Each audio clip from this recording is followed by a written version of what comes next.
ইনকিলাব মঞ্চের মুখপাত্র ও জুলাই অভ্যুত্থানের সম্মুখসারির সংগঠক শরীফ ওসমান হাদী হত্যাকাণ্ডে চাঞ্চল্যকর তথ্য সামনে এসেছে।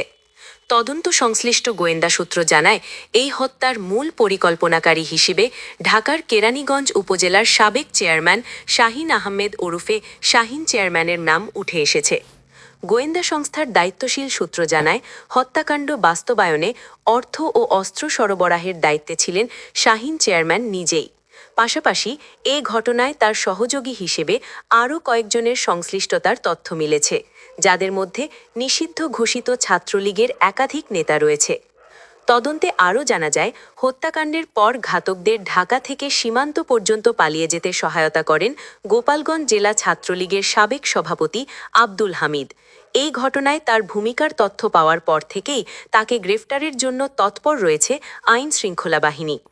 সূত্র বলছে, জুলাই বিপ্লবে শরীফ ওসমান হাদীর সক্রিয় ভূমিকা এবং গত বছরের ৫ অগস্টের পর তার প্রকাশ্য বক্তব্য ও রাজনৈতিক তৎপরতায় আওয়ামী লীগ নেতৃত্ব ক্ষুব্ধ হয়ে ওঠে। দলটির জন্য বড় হুমকি হিসেবে বিবেচনা করে হিট লিস্টে তাকে অন্তর্ভুক্ত করা হয়। এরপরই পরিকল্পিতভাবে তাকে হত্যার ছক আঁকা হয়। তথ্য অনুযায়ী, শাহীন আহমেদ দীর্ঘদিন দক্ষিণ কেরানীগঞ্জ থানা আওয়ামী লীগের সভাপতি ছিলেন। তবে রাজনৈতিক পরিচয়ের পাশাপাশি তিনি এলাকায় একজন প্রভাবশালী সন্ত্রাসী হিসেবেও পরিচিত। শেখ হাসিনা সরকারের সময় সাবেক বিদ্যুৎ ও জ্বালানি প্রতিমন্ত্রী নসরুল হামিদ বিপুর ঘনিষ্ঠ হিসেবে তিনি ব্যাপক প্রভাব বিস্তার করেন।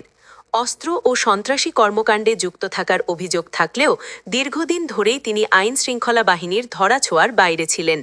স্থানীয়দের ভাষ্য অনুযায়ী ৫ অগস্টের রাজনৈতিক পট পরিবর্তনের পর শাহীন চেয়ারম্যান অন্যান্য প্রভাবশালী আওয়ামী লীগ নেতাদের মতোই সীমান্ত পেরিয়ে ভারতে পালিয়ে যান।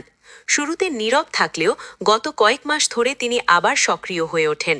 বিভিন্ন মেসেজিং অ্যাপ ব্যবহার করে দেশে থাকা আওয়ামী লীগের স্লিপার সেল সদস্যদের সঙ্গে যোগাযোগ করে হত্যাকাণ্ডসহ নানা নাশকতার পরিকল্পনা বাস্তবায়নের চেষ্টা করেন। আইন শৃঙ্খলা বাহিনীর ঊর্ধ্বতন এক কর্মকর্তা জানান, হোয়াটসঅ্যাপ কল ও এসএমএসের সূত্র ধরে হাদী হত্যায় শাহীন চেয়ারম্যানের সম্পৃক্ততার প্রাথমিক প্রমাণ মিলেছে। ঘটনার আগে ও পরে ঘাতকদের সঙ্গে পলাতক ছাত্রলীগ নেতা হামিদের একাধিক যোগাযোগের তথ্য উদ্ধার হয়েছে। পাশাপাশি ভারতে অবস্থানরত আরও কয়েকটি গ্রুপ অ্যাপের মাধ্যমে ঢাকায় থাকা স্লিপার সেল সদস্যদের কার্যক্রম সমন্বয়ের তথ্য মিলেছে।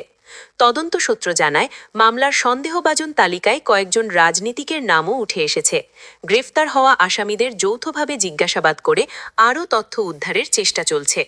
এছাড়া পলাতক শাহীন চেয়ারম্যানের ঘনিষ্ঠ হিসেবে পরিচিত কেরানীগঞ্জের ২ ছাত্রলীগ নেতাকে গ্রেফতারে অভিযানও জোরদার করা হয়েছে।